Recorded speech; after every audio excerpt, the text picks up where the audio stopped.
тажрыйбанын көзөмөлгө алганы мына бүтүн Кыргызстан далилдеп отурат. Молодецсиңер. Ушундай болуш керек. Башыңда кылыч турса да позициядан тайбаш керек. Ойнобош керек да тияка биякачы. Боякта позициялардын күрөшү болуп атат. Өкмөт мыйзамдарды алып келип атат. Бүтүн Кыргызстан каршы чыгып атат. Эмнеге?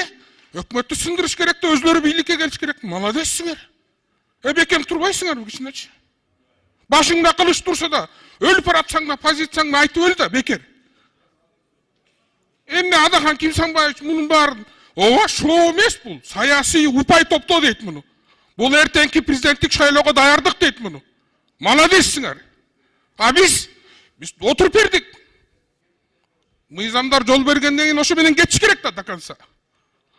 Баш мыйзамда турабы статьялар, кетпейсиңерби? Казино мыйзамын ошондой эле кабыл албадыңарбы? Эмне артка кайтып атасыңар?